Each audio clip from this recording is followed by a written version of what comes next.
Good evening, and welcome to the Poolesville Area Chamber of Commerce Candidates Forum. My name is Brian Hundertmark, and I will be the moderator of the forum. The Poolesville Area Chamber of Commerce represents the full spectrum of Poolesville area businesses. A founding purpose of the Chamber is to promote and advance the general welfare and prosperity of the Poolesville area, its citizens, and its businesses. The Chamber provides support to community activities as part of its mission to foster and encourage the economic, civic, commercial, cultural, and educational interests of the Poolesville area.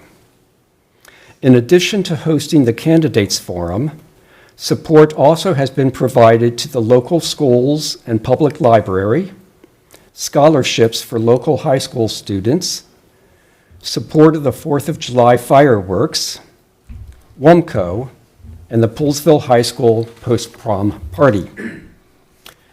Pursuant to its bylaws, the Chamber is a nonpartisan organization and cannot endorse candidates for public office. Therefore, the Chamber is able to offer this event as a neutral forum for the candidates. The following procedures will apply to this forum. First, each candidate will have 2 minutes for an opening statement. The order in which the candidates speak was determined by a random selection process. Second, questions have been submitted by the public. If you have any additional questions, please just bring them up and leave them with me. I will select questions from the submissions. Candidates will have 60 seconds to answer most of the questions. Additional time will be provided for questions that warrant extra time. Candidates should first respond to the question that was asked. However, they may use any of their remaining time to respond to any previous comment. If warranted, I am allowed to ask a follow-up question to the candidates. And finally, each candidate will have 1 minute for a closing statement. Candidates will receive a reminder that their time is ending, both in the last 20 seconds and when their time has expired. You'll see that link here will be holding up a sign, one that says 20 seconds, one says over. In the interest of fairness, and to allow for as many of the public's questions to be asked as possible, we expect that each candidate will honor the time limits on their comments. Thank you. The first opening statement will be from Mr. Reed. All right, ready? All right, good evening. I apologize, I had to send a text. I am a dad first, and when my daughter texts me, I got to make sure she's okay. But nevertheless, my name is Ed Reed, and I am finishing up my first term as a town commissioner. And it's been an honor to serve as a town commissioner. And so what I'm going to do is ask for your support so that we can continue the work that I've been allowed to contribute to. And some of those things is I serve on the Fair Access Committee as well as the Sustainable Poolesville Committee. And I believe we've made great progress over the last 4 years. And for those of you who don't really know me, you say, who is Ed? Well, Ed is he's a guy who believes in people.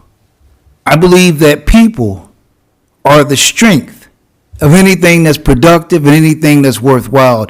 And when you believe in people, you got to listen to people, knowing that not everyone's going to agree with what's happening. Not everyone's going to have the same aspirations, but you have to, as a leader, you have to be able to listen, be able to give feedback, and then come to the table and make decisions that are going to have the most beneficial outcomes.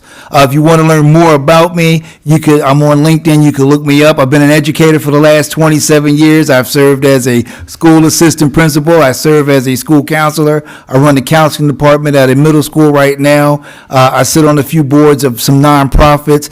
Prior to the school system, I worked in business development in the private industry.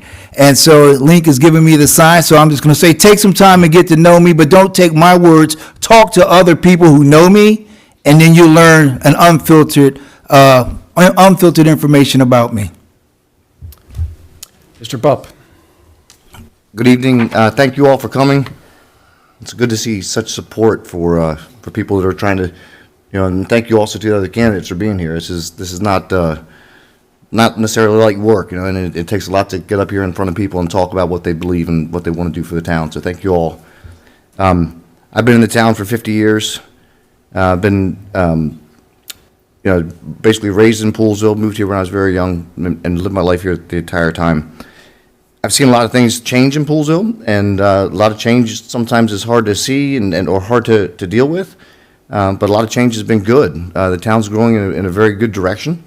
I think we're definitely nearing the end of our development phase in the town, and it's about time for us to focus on some redevelopment and some enhancements on things that already exist, as opposed to adding new features.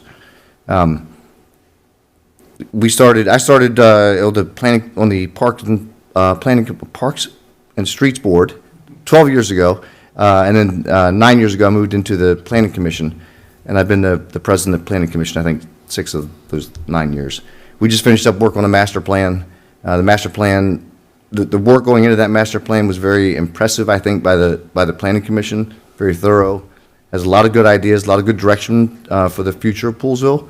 And I'd like to move into a commissioner role to help execute that master plan and get those things done. Mr. Hobbs. Hello, thanks for joining us tonight. I've lived in Poolesville for about 22 years. I've sat on a number of boards between the trustees at the Methodist Church for about 15 years. I sit on the board vice president for the Booster Club at the high school. What I've learned from this small town in 22 years is what a tight-knit community we are.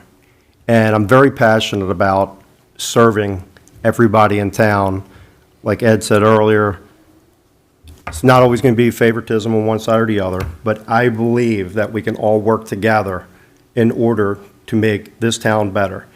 The comprehensive plan, master plan, is pretty extensive. I think it's going really well, but I'm excited. I'm passionate about making Poolesville better and more optic for outside, for the Montgomery County Public Schools and also the county. Thank you. Mr. Eck. Thank you very much. So hopefully you got the card I gave you that tells you all the things many of the things I've accomplished. I don't want to talk about any of that. I want to tell you a story. So please do read this. And the story is about community. And I know all of us, myself included, want to put all the COVID stuff behind us, way, way behind us. But nevertheless, when way back and when we were going through the COVID situation, I think I don't know if it was because I'm from with the fire department or with the commissioners, but I was asked to attend the Montgomery County Department of Health and Human Services weekly calls, sometimes twice a week calls.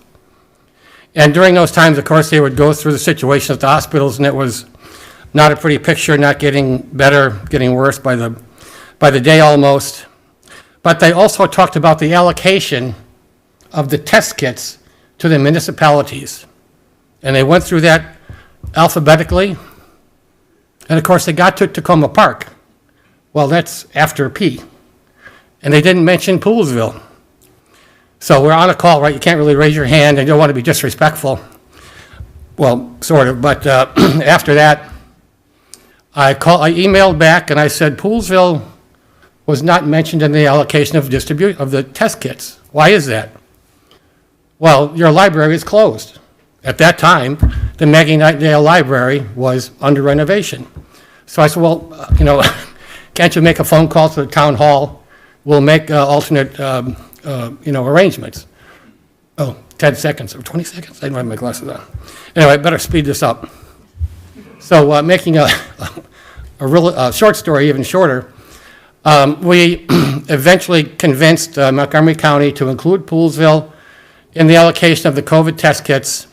We were working with I don't know if Jim Brown is here, he pretty much knows everybody, and he was able to, really? It says stop, so I have to stop. I would love to tell the rest of the story. And I want to recognize some of the people who are here who helped with that. I know Joy is somewhere, I saw her earlier. I know I'm out of time. Okay. Can I go? We're going to go on to Fair enough, fair the enough. questions. You can incorporate that as part of your answer in a future Oh, question, well, thank you. though. So, Thank you, thank you. no candidate forum goes by without questions about water, and so we'll start off with that on this one. Two separate questions that I'm going to read out, but they're pretty similar. In July, the town had a voluntary water conservation. With more and more new houses being built, how do you plan on our current infrastructure to support all the new homes? And the other question that was submitted says, given Maryland's ongoing drought and our reliance on groundwater, what will you do to ensure we continue to have adequate supplies? Water is a more important question than many, so I'll be giving 90 seconds for these, Link. Is that all right? Okay. First person, Mr. Hobbs. Well, the infrastructure, I don't know much about, since I don't have a position, but the comprehensive plan that I've read, that we have limited space for water for future development. I would think that working with the town, following the comprehensive plan, and speaking with numerous other specialists on that infrastructure. It's critical. Again, I'm not well-versed in it yet, but I would say, the groundwater and the supply is an issue. But I look forward to working with my colleagues on getting up to speed on that. But I'd also like to get a little bit more knowledge from some of the specialists that take care of that. Thank you. Next would be Mr. Reed. Sure, can you repeat the question for me? Yes. It's a two-part question. One says, in July, the town had a voluntary water conservation. With more and more new houses being built, how do you plan our current infrastructure to support all the new homes? And the second part is, given Maryland's ongoing drought and our reliance on groundwater, what will you do to ensure we continue to have adequate supplies? Sure, and so the way I'm hearing that question, we're really talking about water management and growth within the town. And so when we look at the water management piece, I think we can't be naive that there isn't environmental changes that are happening. You have to be prepared for those. And I definitely think it's important that you don't operate in a vacuum. And what that means is you have to work with the specialists who are experts in these areas and begin to gather the information to get a true picture of where you stand. And then once you have that information, then it's prudent as a commissioner. Remember, each commissioner has a 20% vote. You have 5 commissioners, and so you have a vote on which direction you're going. So when we look at whether it's a mandatory restriction or a voluntary restriction, or if you're looking at infrastructure, you definitely want to look at what is the problem and not just go after what the chatter about a problem, but you really want to drill down and get the scientific information to see where you stand. That comes from your specialist. Once that information is in place, then you move forward with the decisions that you would make. And so I would look at making decisions that are beneficial for the town and making sure we definitely don't have a water issue because of growth. Mr. Eck. Well, thank you, sir. And I know, please take the moment and look at the water report. It's produced by well, I'm going to say this wrong, I know, Papadopoulos and Associates. And just read that for yourself. But I know there's 63 homes planned over here, right, I call it the fish pool project. There's 38 or 39 townhomes over there in front of CVS and Tractor Supply. And MDE, Maryland Department of Environment, allows Poolesville to draw 650,000 gallons a day from the aquifer, which is essentially under Poolesville. And there's a number of wells that are involved with that. And I completely credit the town staff, Wade Yost, Niles Andrag, and the other folks, also the town engineer, Mr. Strong, working closely with the Papadopoulos and Associates, because they have already factored in the average daily use. And I forget exactly what the average daily use is for a townhome, which is typically smaller than a detached single-family home. But these homes over here are going to be about roughly townhome size. Thank you. Roughly townhome size. I can't see what that says. 20 seconds. Oh, thanks. So anyway, the idea is that, and again, I totally credit, and the planning commission as well, because they will not over-allocate the amount of water that Poolesville has available to, oh, it says stop. Okay. Oh, I just stop. Sorry, you have to stop. Mr. Bupp. I think this is actually two things about the water that we need to discuss, because water quantity is one thing, and that's very important, right? That's what the allocation Jeff was just mentioning, that there are guidelines in place to keep us from over allocating water, and if we don't have water, we can't build homes. So, and as he mentioned, the town staff does a fantastic job of monitoring that. They take input from MDE and other resources to determine what that allocation should be, what level of allocation that should be. But I think the second part that's probably more important is our water quality. We may have enough water to allocate, but we got to make sure it's clean water. I think it's probably where most of our effort's going to have to go initially, is to making sure that we have the filtration systems, we invest into the well systems to make sure we have clean, quality water to allocate to our current residents first, and then if we have the allocation left over, we can continue to build, which is limited, so that our building isn't going to go in indefinitely. Okay, thank you. Second question, and this will be for 60 seconds. There has been a rise in crime in Poolesville, specifically car thefts and CVS robbery. How do you plan on keeping Poolesville safe? First person will be Mr. Bupp. All right. I think this is part of the initiative of fair access, to make sure that we have the right allocation of police resources to help protect our citizens and our residents. That's probably our biggest initiative, our biggest way to leverage and increase our public safety. I think we also can look at other things that work maybe in other communities, such as neighborhood watches or whatever else we can come up with to help support our police and have better coverage for our police department. Next, Mr. Eck. Oh, thank you. Well, my answer might actually fit in my time slot this time. So very often, well, maybe not quite as often as we like, but from time to time, you will see a Montgomery County Police vehicle either sitting here by the town hall or somewhere else, and I will get to the answer. By all means, go over to them politely, thank them, buy them a coffee from McDonald's or something, just to show your appreciation.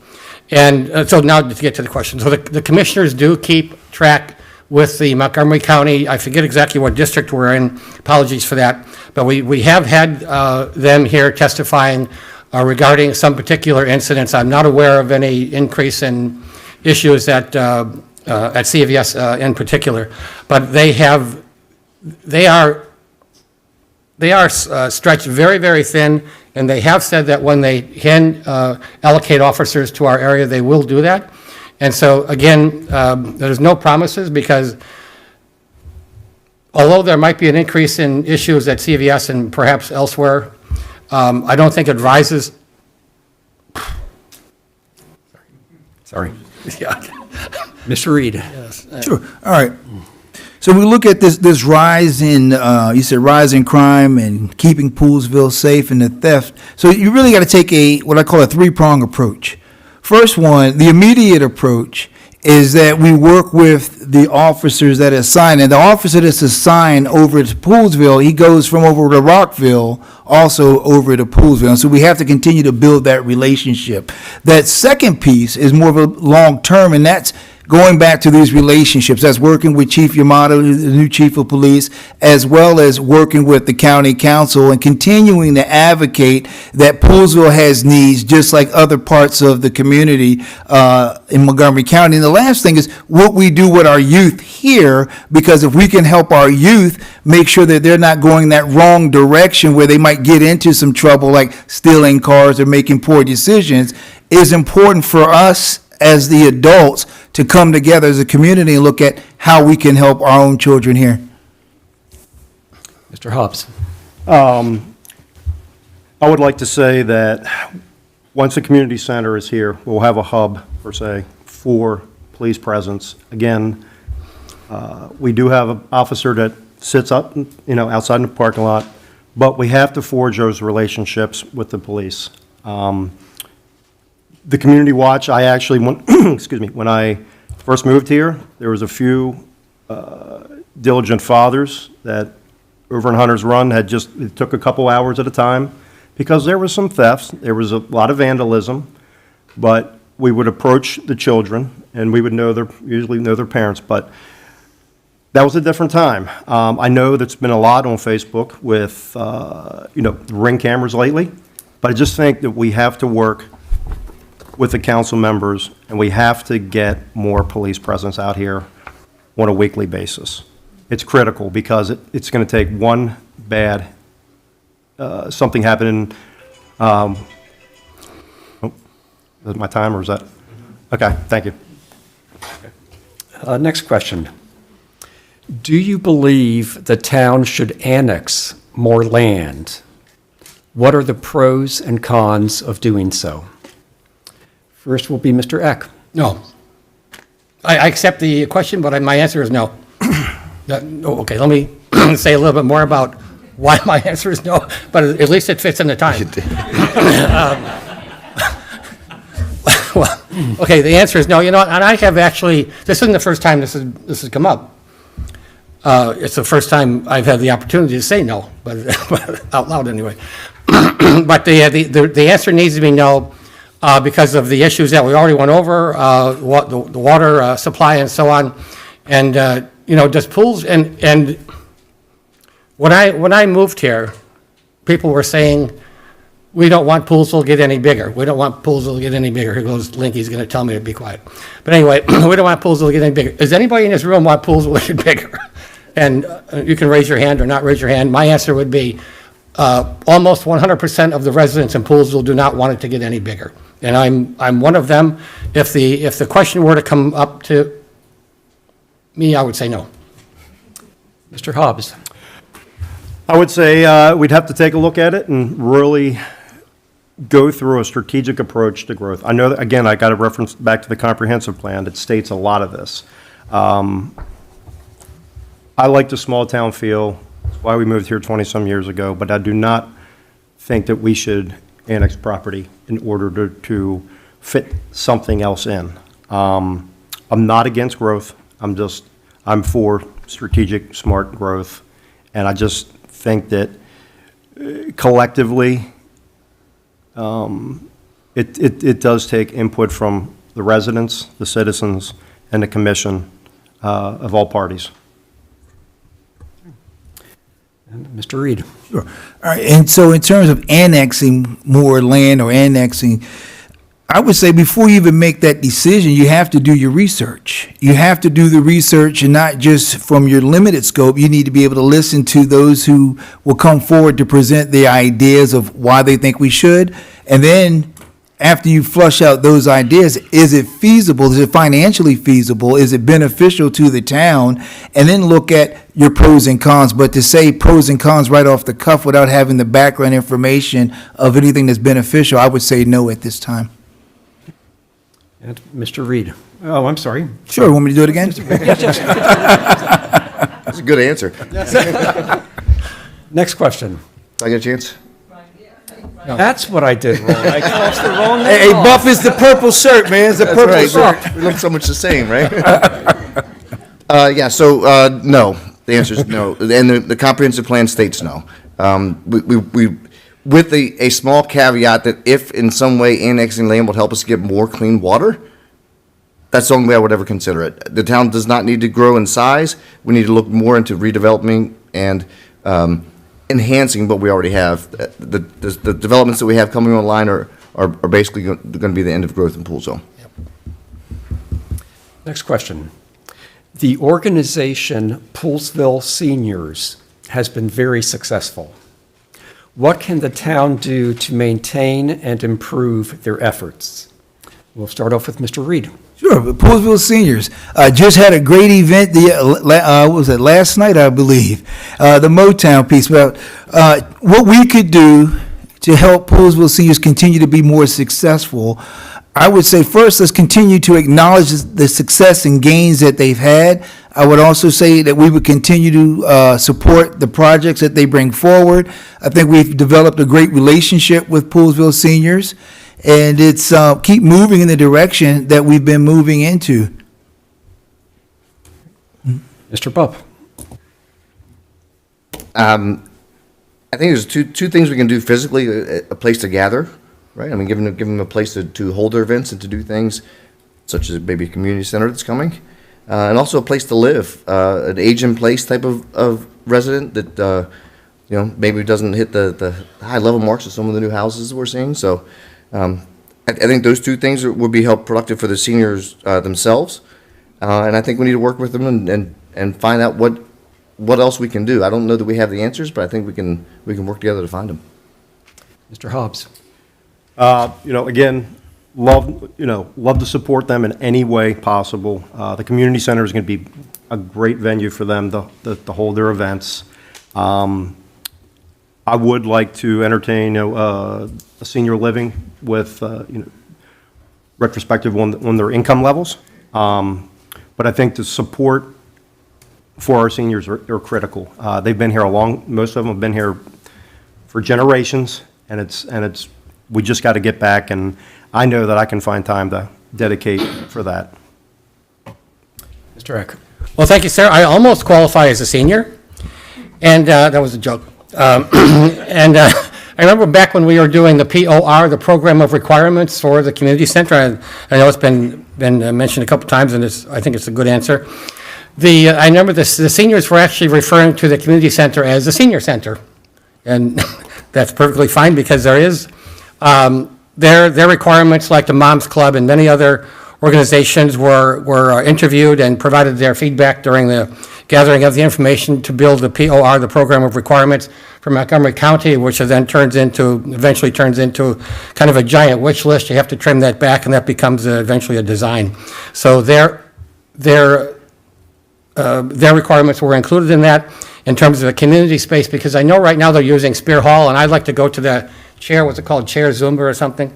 It is great fun. The seniors organization in Poolesville is one of the most active, best-run organizations that I can really credit. So thank you, Link, for stopping me.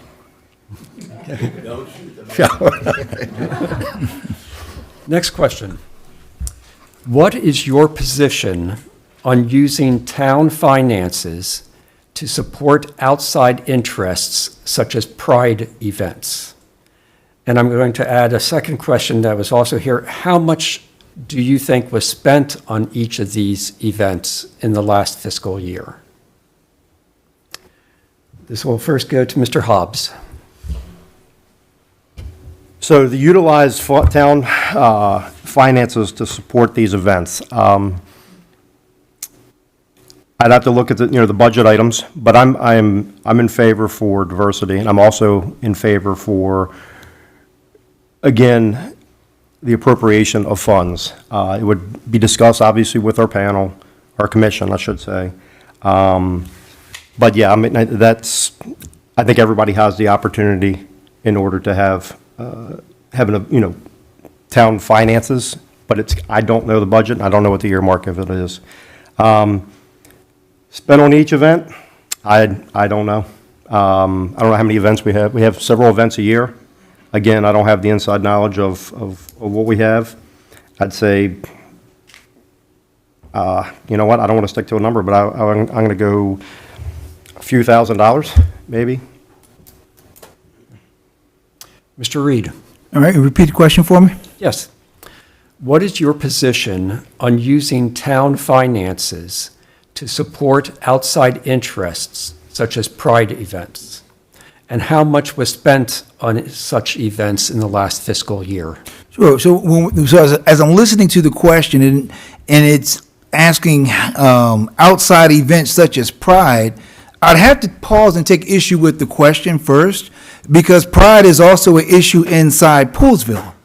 You can clap. Go ahead. You can clap. But when we look at these outside events, let's be really clear. If there's an outside event that benefits members of our community who might be disenfranchised, then I think that's a good investment, because it's not just an outside event, because it's inclusive of members of our community who should not have to hide behind, All right, so we should be able to support them. Now, the second part of that, in terms of how much has been spent on these events, since we're not at a budget meeting, I don't memorize every line item, and I'm not going to shoot from the hip, but I'm happy to talk to whoever would like to talk to me, and I'll show you the information that's available from the budget is public information. Mr. Eck? Well, thank you. So I know that there had been several, well, I attended the Pride gathering, but it was over at Locals, and I don't think the town spent any money on that. Anyways, but also the Pride flag, or the image of the flag was put on the town electric sign. I don't think that costs any money, really, to put a flag on the sign. That's perfectly fine. And I know that there's also another organization, which is the International Society of Krishna something, they call it ISKCON, and they made an application to use the Wayland Commons for their festival, and that was perfectly fine. I don't think the town spent any money on that. I'm not 100% clear on what the question is about, because I know the town doesn't actually spend. If someone wants to use Wayland Commons for their own event, and they have an application, they get a permit, the town doesn't give them money for that. Then, Mr. Bupp? I couldn't say any better than Ed Reed, but I kind of want to say the same thing.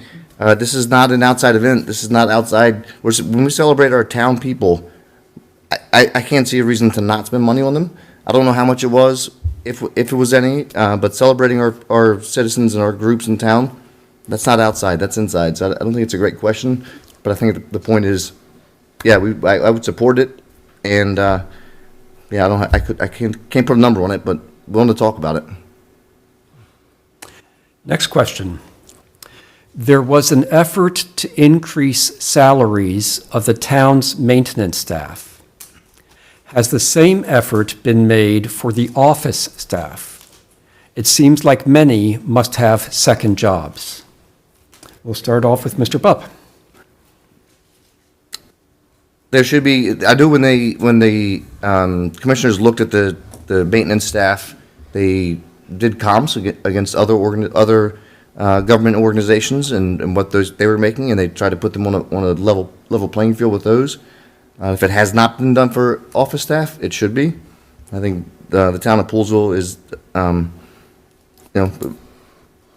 we have good people working for us in the office and good people working for us in maintenance. I think they deserve to be paid equally. Mr. Eck? Well, I certainly would not be against that. I didn't actually know that was an issue, and maybe if it was, it's my fault. But I certainly do know that a number of our really qualified folks let's just say from the wastewater treatment plant, right? And there's a lot of training that is involved with that. There's a lot of training. And they come to Poolesville, and Poolesville offers a certain rebate on your education, yeah, as an employee.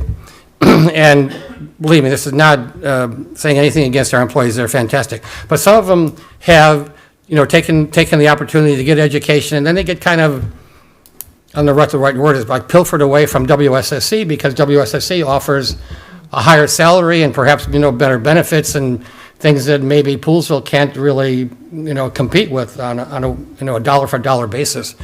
And I know that has happened, it has happened more than once. But in terms of fairness for the office staff, absolutely. I don't even know if that's been brought up at a commissioner meeting, to tell you the truth, because we have done everything during.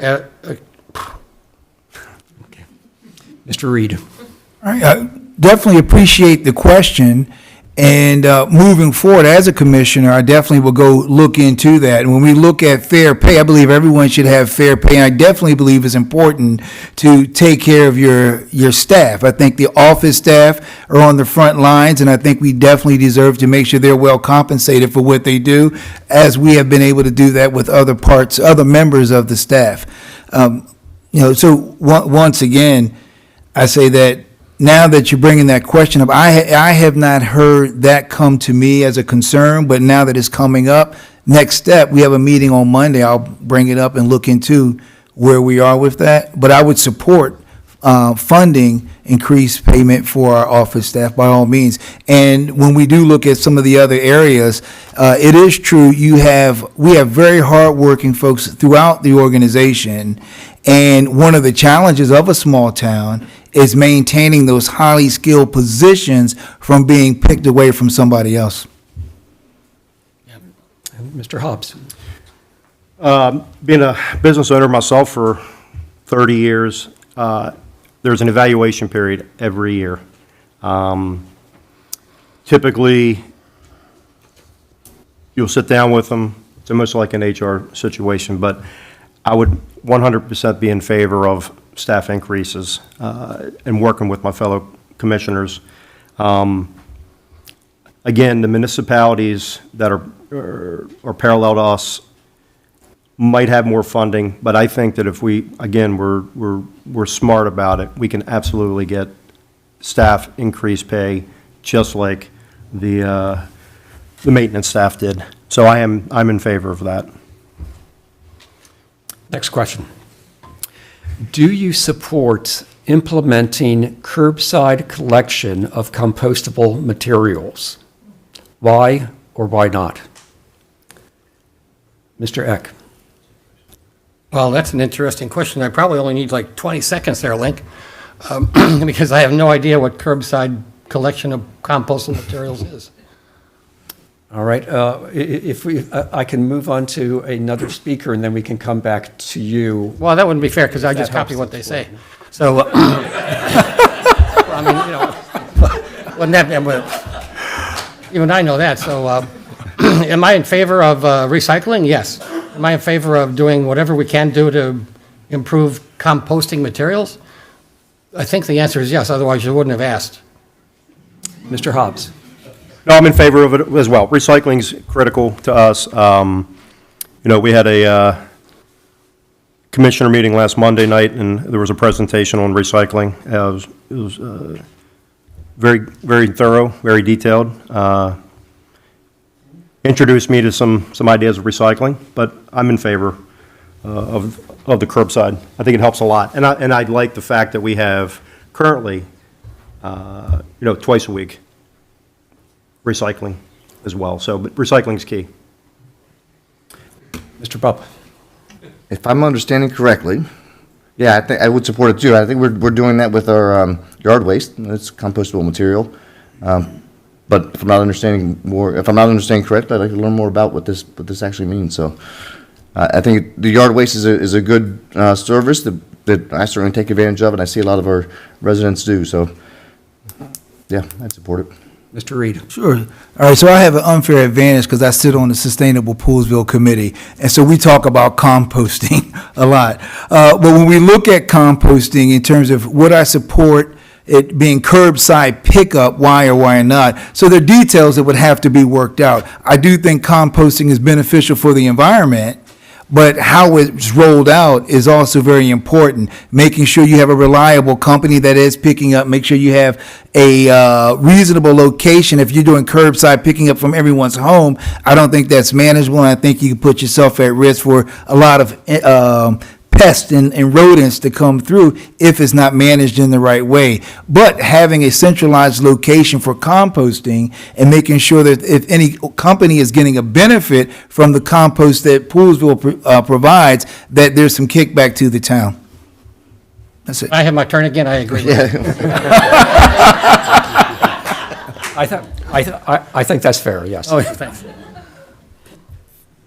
60 seconds, yes. Oh, no, I was just joking. You were just joking, okay, because if you want. I do agree with that. Yeah. Okay. Next question. Please speak to your position on affordable housing in Poolesville. Mr. Reed. A great question. So when we talk about affordable housing, I want to go back to that seniors question that you asked. And when I answered that first question, I was thinking about the Poolesville Seniors Organization, so I apologize on that piece. But when I think about affordable housing, I definitely think affordable housing is something that's important, especially for our seniors, as well as for our young people who are going into the field of education, or our young people who are working as civil servants, being able to live in a great community that they can afford versus having to move out of the community where they do such great work throughout the whole county. So why not have a place that our people can call home, both our seniors who are on maybe limited or fixed income, as well as our teachers, our firefighters, our police officers, our nurses.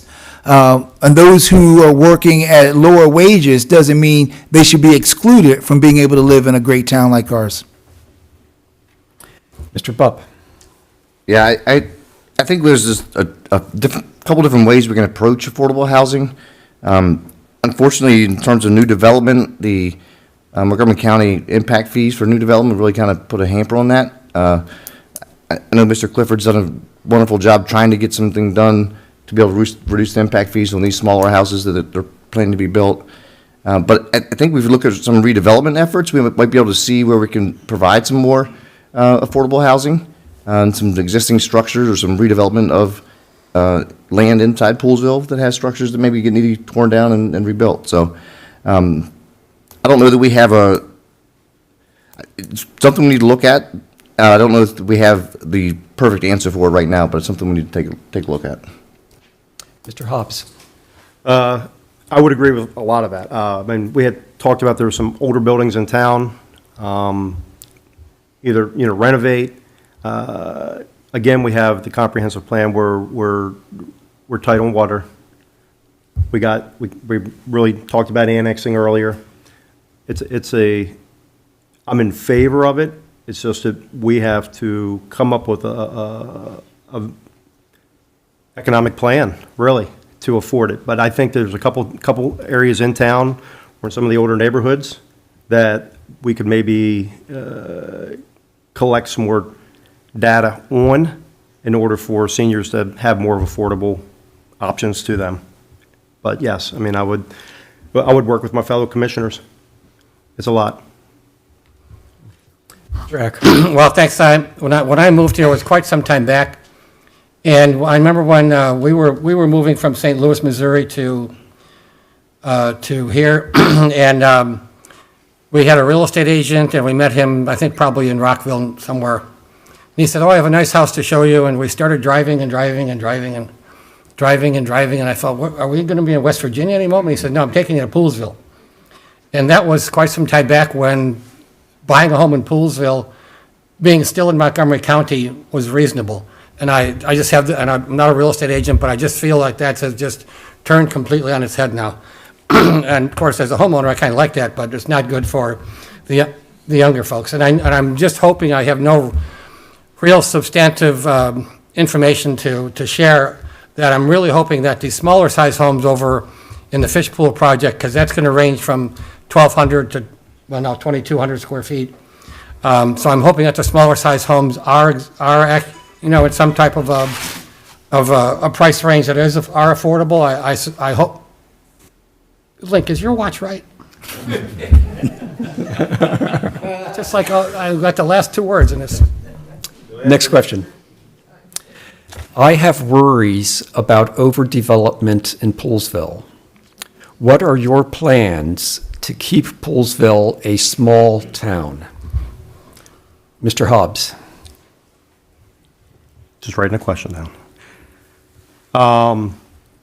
Again, I'm going to have to reference the comprehensive plan is very detailed. We have some development that's already in permanent process. But I came here because I came from a small town. And I wanted to keep it rural. I want to keep it historic. I want to keep it small within the guidelines of what the plan stipulates. But I think there's another 60-some houses around, 69, 64, a couple on Hughes Road, a couple down Fisher, the ones at CVS.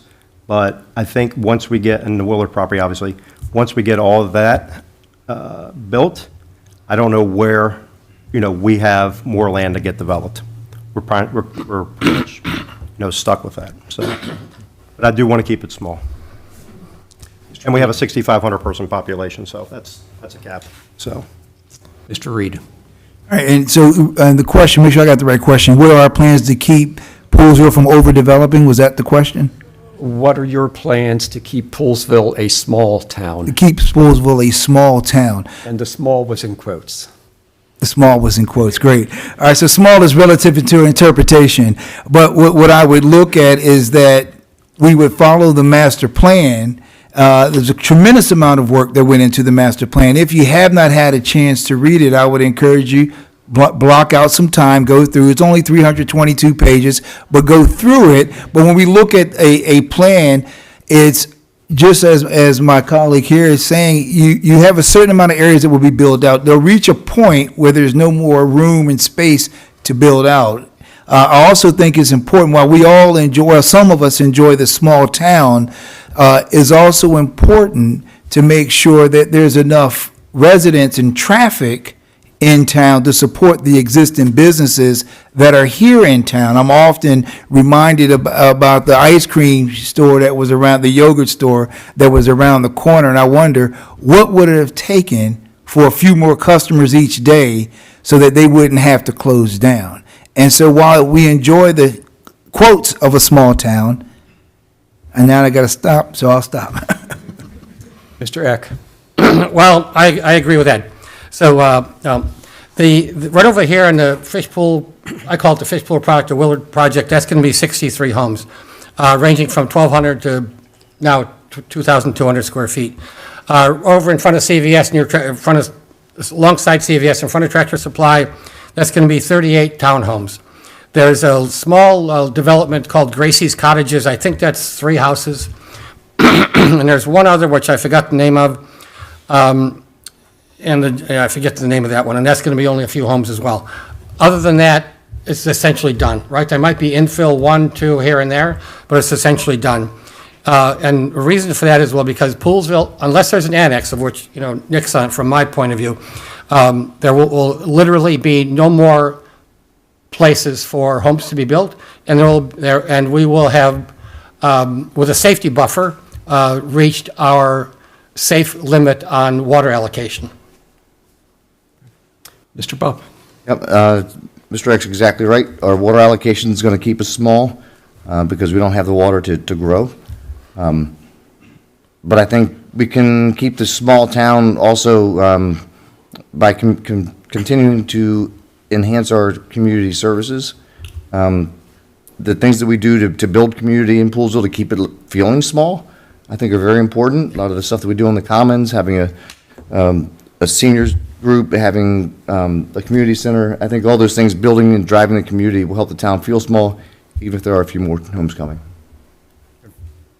Next question. What will you propose to control town expenses? First will be Mr. Bupp. Well, that's a very good question. stop spending. No, I think a pragmatic approach to budgeting, throughout my career, I've done a lot of budgeting, larger scale budgets, maybe not quite the size of Poolesville's town budget, but I think a pragmatic, zero-based budget program where you look at every line item to make sure everything's worthwhile and the expenses that are being incurred are worthwhile. So just keeping an eye and keeping good budgeting practices. Mr. Eck? Well, thank you for asking that. And how many people in here, right, show your hands, want to pay higher taxes? Everybody? Thank you. So nobody wants to pay, well, one little child over there doesn't want to pay higher taxes. And, so Mr. Bupp is correct, right? We do a budget every single year. And where does anybody think that money comes from? It comes from taxes. It comes from you. There's no magic pot of gold anywhere. There's no tree that produces golden apples. So all the money comes out of our pockets as tax revenue. So I forget exactly what the question was, but do I favor of spending more money? It depends on what it is. If it has to do with PFAS water filters, then yes, because that has to do with safety. It has to do with safety for our children, safety for the health of our residents. So would I in favor of spending more money? Yes, absolutely. Would I be in favor of spending more money if we needed to have improvements in our parks? Yes, I would do that. Mr. Reed? All right, so I don't get mixed up on the question, repeat the question for me. What will you propose to control town expenses? Sure, I would propose what I've been proposing is that we go through each item, each line item on the budget. We have a great staff, town manager, they'll come in and they'll present the budget to us, and then we'll sit down. We'll actually have like a half day to a whole day budget session, and that's where we have to listen to the varying competing priorities, and then you got to make tough decisions. Some decisions, not everyone's going to like. Some will like it, some won't. But you got to look at: is it something that you're spending, or is it something that you're investing? And then your investments reflect your priorities, and your priorities reflect the things that you care about. Sometimes you're going to spend some money, and you're going to get an ouch. But sometimes that expenditure becomes an investment. I think about, once again, quality of life for our residents. I think about how do we support our businesses, and how do we limit spending where we can be frugal, where there's no benefit. And sometimes, like I said, sometimes you got to tell people no. Mr. Hobbs? Again, I agree with what Ed said a lot. Again, the town is a business. We have a budget. We have to make sure that we look ahead multiple years down the road, because I'm sure there's going to be some emergency funds we're going to have to use.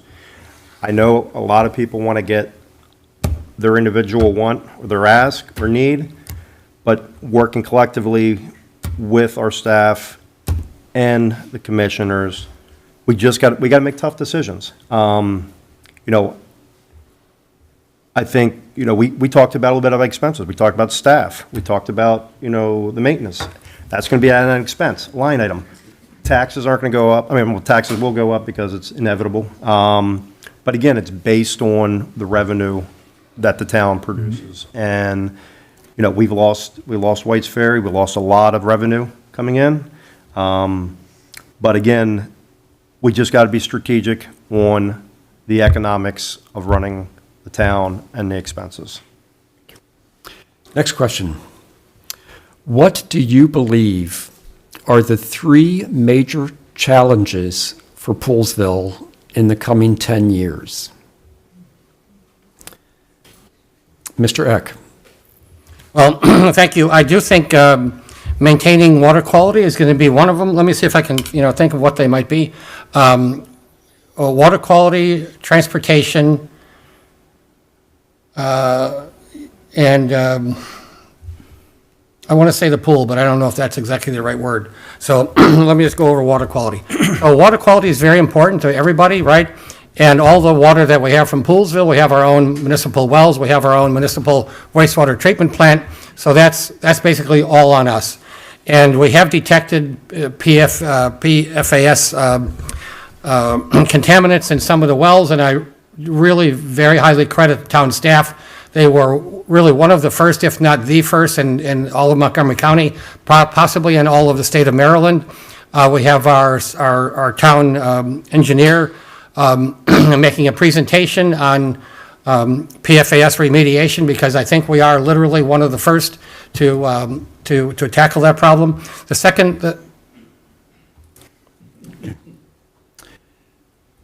the stop sign came up, so I still. Next is Mr. Hobbs. Obviously, water is critical. We keep going back to that. We've talked about it several times tonight. And you said major challenges in the next 10 years? Yes. So I'm sure our roads are going to be having to, we're going to have to get some repavement along. I'm sure we have some more relining the pipes at Westerly and some of the older neighborhoods. Transportation. The other thing is to generate revenue from other event venues. We need to generate revenue for the town in order to help the small businesses. We talked about a little bit of the crime earlier.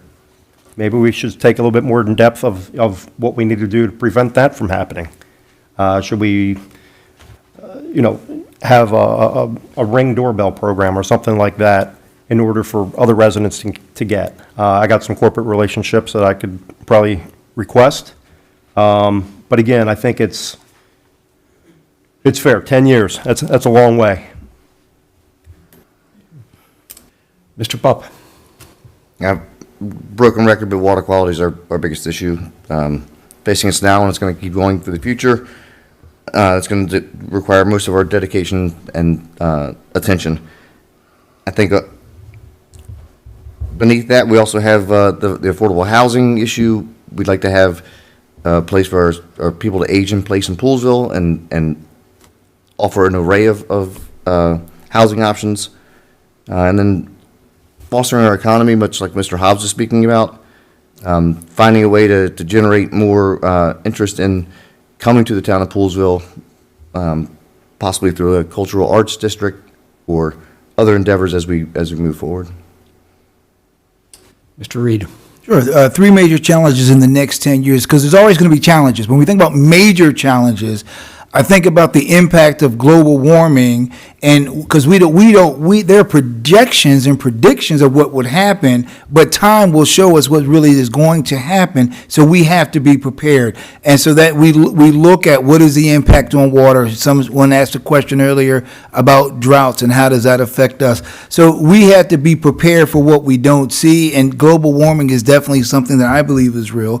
Second one, it's economic development for our businesses as well as for the town. As we reach that capacity for building out, that means there will be a reduction in some of the revenue that we've enjoyed. So that's important to look at. How do we produce revenue for the town as well as support our businesses? And the last one is continuing to get our fair share of resources from the county and the state, because some people have a misperception that Poolesville is this wealthy place off of over there in the ag reserve, and say, well, let's make sure the other counties the other parts of the county gets their resource. So we got to continue to advocate for fair access.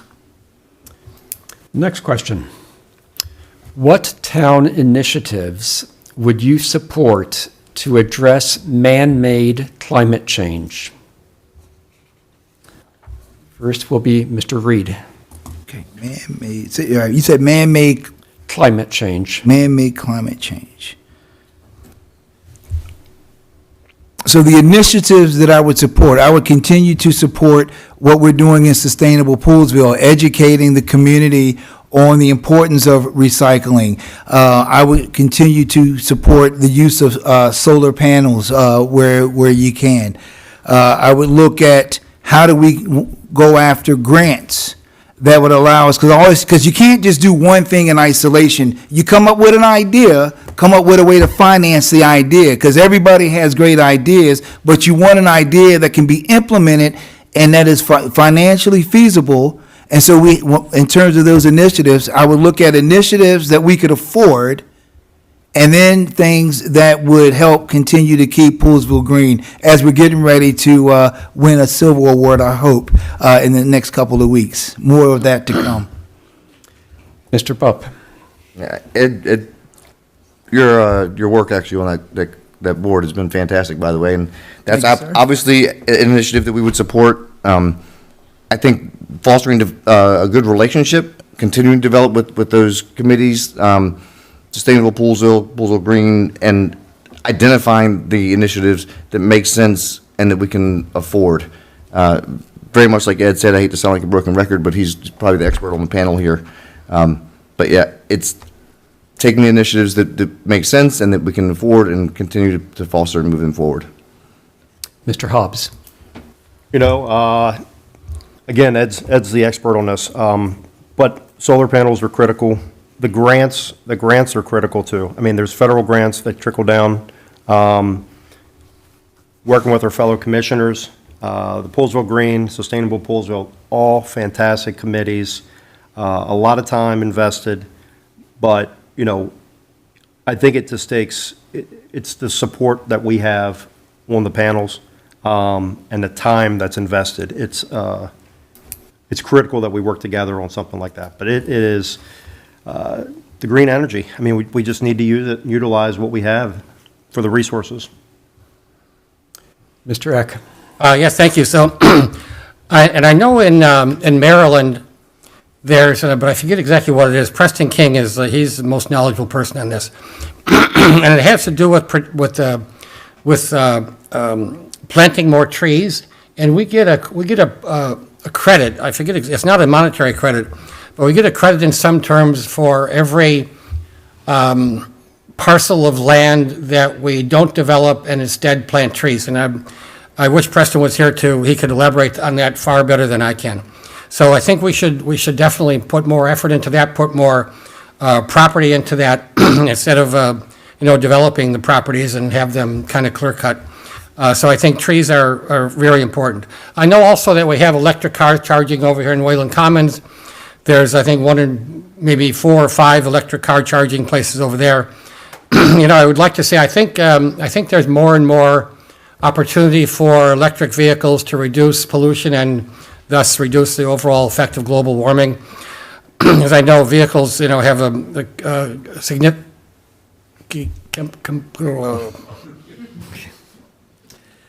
Next question. Got to make the question shorter. What will you do to support diversity in Poolesville? Please name specific efforts you have made in the past and/or plans for the future. Mr. Hobbs. Sorry, I was writing a question. Could you repeat that again, Yes. please? What will you do to support diversity in Poolesville? Please name specific efforts you have made in the past and/or plans for the future. Well, what will I do? Well, obviously, I thought Poolesville Day was great this year. We had our Pride tent at the very beginning. I went over, talked to a few of the people that had it. I know we've had Wayland Common events that I fully support. We've had, even at the high school, we've had some of the students get involved into their clubs, per se. But I would work within the commissions to support everybody's rights, no matter where you come from. So there's a lot of ethnicity in Poolesville. I fully support it. But yeah, I mean, I would help, if we had to help plan, we would help plan. Mr. Reed.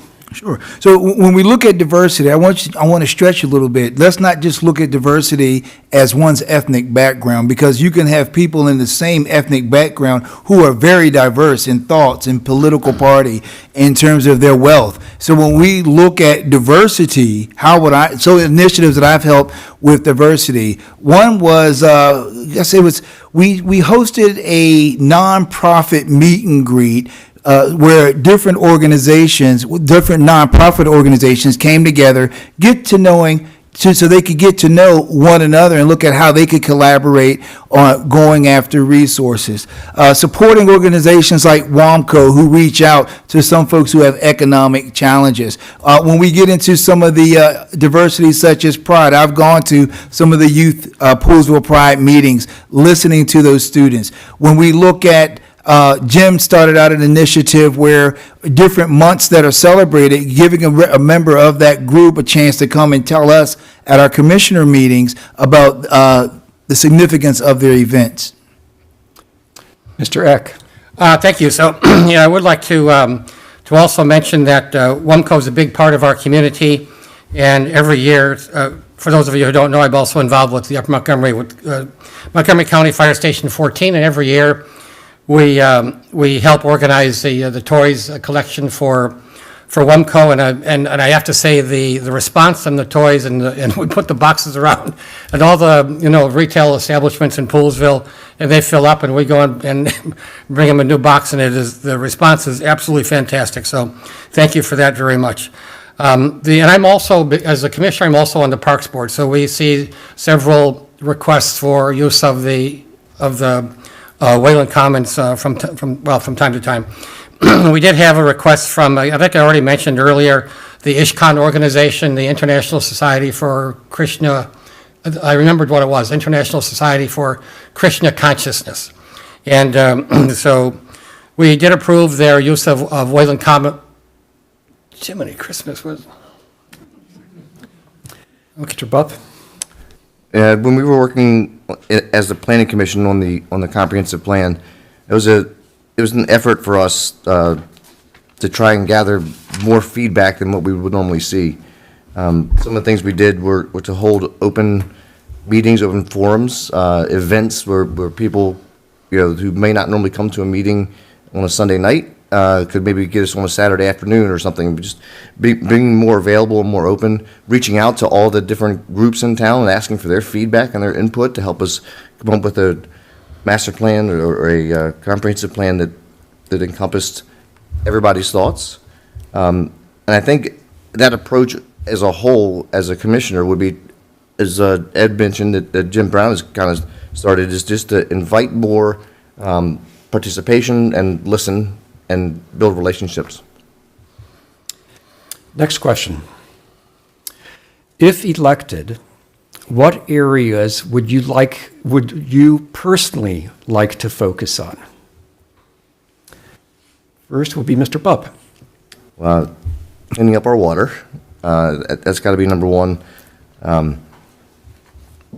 I also, as part of the comprehensive plan with redevelopment in the town of Poolesville, I'd like to see where we can go with that. We're working on right now on a cultural arts district designation for downtown Poolesville, where we can generate a little bit more of the hub and spoke economic model, driving people into Poolesville with different ideas, with music or arts. And then I want to see through getting some better housing options in the town of Poolesville as well. Mr. Eck. Well, thank you. So there are a number of things, absolutely, positively. Water quality is very important. And also, what happens to the water when you flush it? So I think the folks at the wastewater treatment plant don't really get as much attention as perhaps they deserve. And I know that there's a significant investment. I don't encourage you to go down there because there's still a construction site, but later on maybe there's a development of a denitrification plant being built right now. And I believe that money came mostly from a grant, but I don't know if the grant came from a state or a federal source. So water quality is very important. And I want to, and I know my time is very short, seems to get shorter every moment. I also want to mention public safety. So I've been involved with the fire department for quite some time. We do CPR training at the station, and that's usually put it on Facebook, and we get a good class, and that's always really good. Also, I want to mention it's very important that Poolesville may be the one and only municipality, and this is important, so I see the stop sign, and I give up my time to somebody else. Maybe the one and only municipality in Montgomery County that has a public access AED. we worked with the fire department to establish the first protocol ever for a public access AED in Montgomery County to dial 911. It's located over in Stevens Park. We were able to get that from a grant, and again, the town staff has done a wonderful job. I know I'm over time, but it's an important element to mention, especially because it took some time to do. Yeah, I don't want to just. Okay. Mr. Reed? Sure. All right, so question, make sure I'm clear. I want to make sure I answer the question, not my own thought of the question. So repeat the question for me. Yes. What areas would you personally like to focus on if elected? Sure, great question. All right, so first thing I would focus on is the oversight and support of the town leadership and employees. And so, and what that means is stay in my lane as a commissioner, but provide the oversight and the support of the initiatives, because I can't pretend to be an expert in all things. So I need to be an expert in leadership, oversight, and feedback, and making sure that accountability is met. Second thing is community outreach. That was some of the things that I had started. Unfortunately, I had a heart condition a couple of years ago. I had to put the brakes on a few things. Now Ticker's working great, and so I want to get back to looking at how to do community outreach, especially working with our youth, making sure our youth have access to programs and resources, and training them to be leaders, not coming top down, but listening to their ideas. That's something that I started a couple of years ago. And then the third thing would be continuing my work with fair access, because as I said earlier, it's great to do some things here, but we also have to build relationships with those who make decisions that impact the resources that we're asking for. And so I think I've been fortunate to be part of a team and to have some success with that team reaching out beyond Poolesville. Mr. Hobbs? I think Ed just pretty much summed up what I was going to say. Community outreach is huge. Ed and I have, we've worked together on mentorship programs. I think the community, and I see it with my positions with booster clubs, the church, same people all the time doing all the work. I need to get out. I'm very outgoing. I have a great personality. I'll talk to whoever, whenever, however, but we need to get more of the residents and citizens involved in making decisions. If we go back to the master plan, it's extensive. I think it's 331 pages, but I'd like to carve out a couple niches for me and what I'm experienced in. And then tourism is big. I know we're limited on our resources, but I truly believe that we can generate something in here to benefit the town because of our housing. And the water's obviously the water's huge, but, thanks, Link. Next question. What about you as a professional will you bring to the commission that we need to know about you? Mr. Eck? Well, thank you. So before I retired, I worked with the international finance community. My office was in Brussels, Belgium. I had an office in London and an office in New York. And occasionally I worked in Poolesville. So I was responsible for a number of very large financial institutions across the Nordic countries, in France, Belgium, Netherlands, Germany,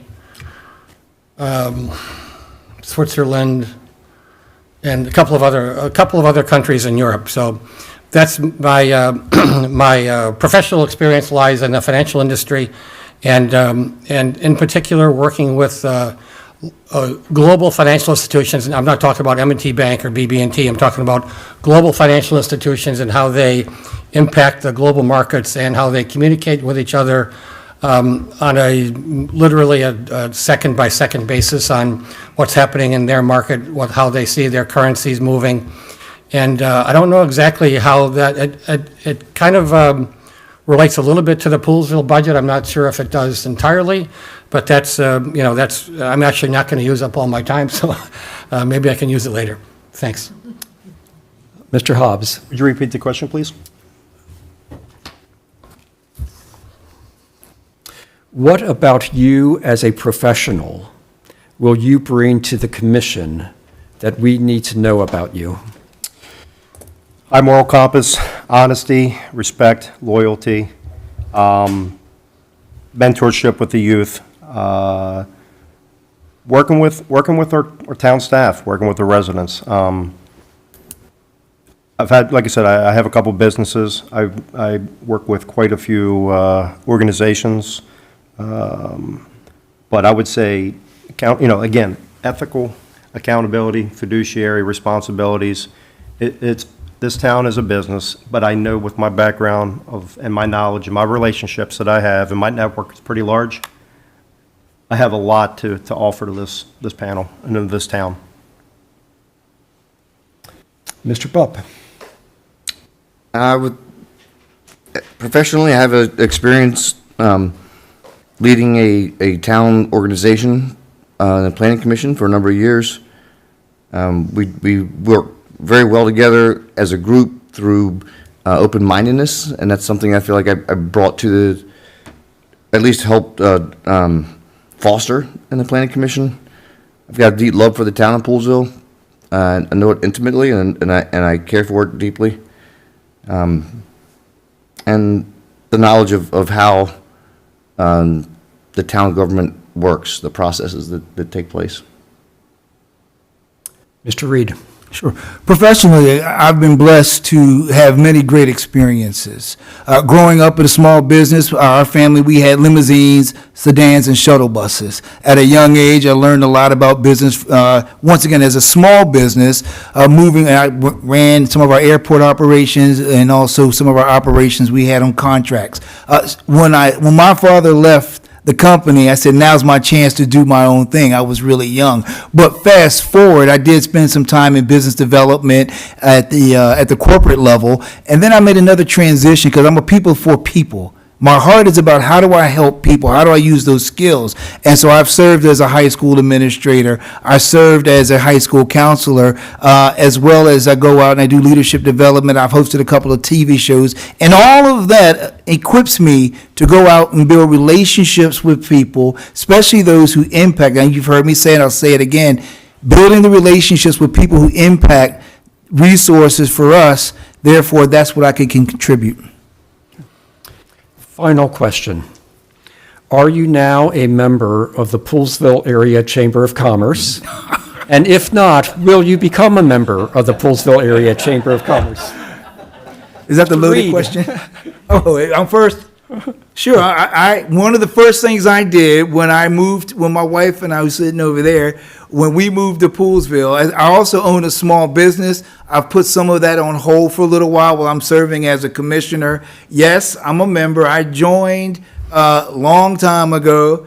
And so the answer to your question is yes. Now I still got more time, don't I? So I can switch it up, right? So professionally also, as a member of the Poolesville Area Chamber of Commerce, I have been able to, I know a few years ago, I did a presentation. I don't know if any of you have ever heard of John Maxwell, but John Maxwell is one of the #1 leadership gurus, and I've been fortunate enough to be a part of that organization, the Maxwell Leadership, and I've been fortunate enough to work internationally with training other leaders in that leadership development space. Mr. Bupp? No and yes. Mr. Hobbs? No, and absolutely. I mean, again, relationship building. I can't stress it enough. When you're passionate and you love your town, I mean, you make dedication and sacrifices every day, and I'll be happy to continue to forge relationships with the PACC and support you in any way I can. Mr. Eck? Yes, can I use Mr. Buff's time?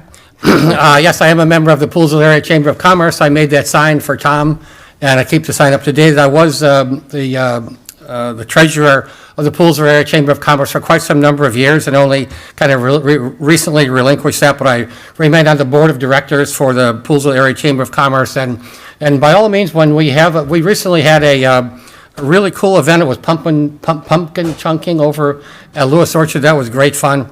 But now that Link has not held up the sign, I can finish my COVID test kit story, right?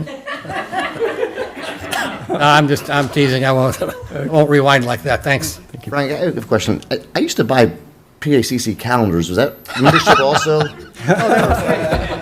You got to pay your dues, my man.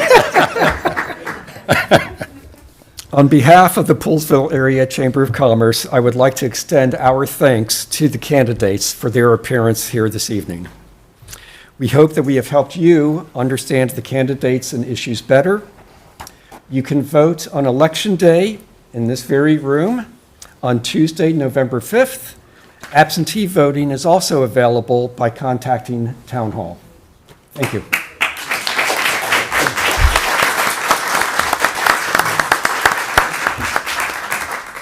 Thank you, Mr. Eck. I made my one more pleasure. mistake. Everybody gets a 1 minute. I was going to ask you about that. Yeah, we knew. Mr. Hobbs. First of all, thank you for allowing me to come in and sit with these fine gentlemen and listen and answer the questions that were presented to us. And again, I can't stress enough the passion and the leadership that and the responsibility that this job takes on. But again, when you have it in your heart to support a town and it's tough decisions, good or bad, I think I can offer a lot to the town residents of my knowledge of business, volunteerism, ethics, you know what, and economics, to be honest with you. You know, I'm pretty financially minded, but I want to make sure that if you guys have any questions, please feel free to talk to me after, talk to me on the street, talk to me wherever on Election Day. But, you know, thanks again for all your support, and I look forward to serving the community. Mr. Reed. Sure. So as you all get ready to head out and vote, whether you do your mail-in or your absentee ballot if you're going to be out, or if you're going to come over here and vote, I ask for your vote, and I would tell you that I have the 3 C's. I have the competency, I have the compassion, and I have the commitment to volunteer and do this job. And yeah, I ask myself, what makes Poolesville a special place? It's not one individual or 4 or 5 individuals. It's the collective group of people who volunteer their time. We have so many committees. I know Brian Buck volunteers his time. All right, and I look at Jeff volunteering his time. I look at Alan volunteering his time with the boosters. And what makes Poolesville a special place is when you take all of those who have the heart for Poolesville, who are willing to volunteer their time, come together, have the tough discussions, have the debates, but walk out the door with a game plan for Poolesville to win. Mr. Eck. Thank you. So, thanks again to the Poolesville Area Chamber of Commerce for this opportunity to get to know the candidates. I want to thank the town staff. I think the first thing you learn as a commissioner is how valuable the town staff is. That they are just absolutely. I want to mention town managers Wade Yost and Niles Anderegg, Parks and Streets Preston King, superintendent of Parks and Streets. Anything you need, Preston will do. I'm telling you, he's just a superstar. Matt Haga from the wastewater treatment plant. He's the superintendent of wastewater and sewer department is Rick Davidson. Maggie Lebrand is the town clerk. Hope Gray is the administrative assistant. Kathy Bupp, who's sitting in the front row here, is the billing clerk. Is that right? Yeah, okay. Tara Schultz is the event coordinator. I can't say enough about how fantastic Poolesville Day was. We had any number of Montgomery, not only Montgomery County, but the state leadership present. And I have only a few seconds left. Senator Trone will be here tomorrow. And he will be delivering the big check for the streetscape project, so that'll be a good photographic opportunity. One last statement. I didn't meet this gentleman in person. His name is Thomas Jefferson, but he did say, we do not have government by the majority. We have government by the majority who vote. I made my time. Mr. Bupp. I had this little thing, I was, big rah-rah finish, but my takeaway from tonight just really further drives my love for the town of Poolesville. I see 3 terrific gentlemen to my left, and I think that we're in a really good situation. The town of Poolesville is in good hands, and I am excited to work with these guys, whether it be as a fellow commissioner or as continuing on the planning commission should I not get elected. So that's my biggest takeaway. Thank you very much.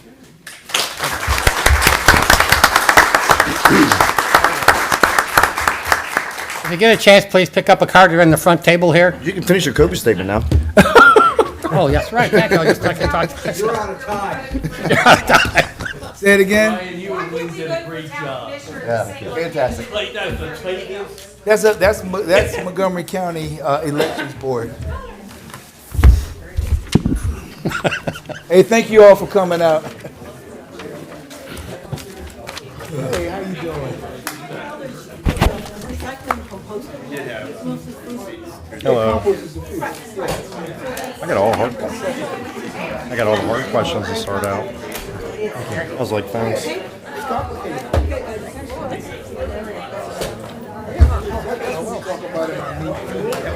How was your what?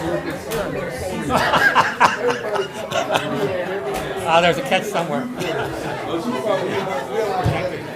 Get the chickens. Right? Yeah, you get the bear. The bear's always. The bear lives over near Allen. He comes by. He said there's nothing out here at Allen's house, so we keep on going down the road. Hey, thank you. Coming out. All right, Jeff, Brian, y'all take care. Good job, Ed.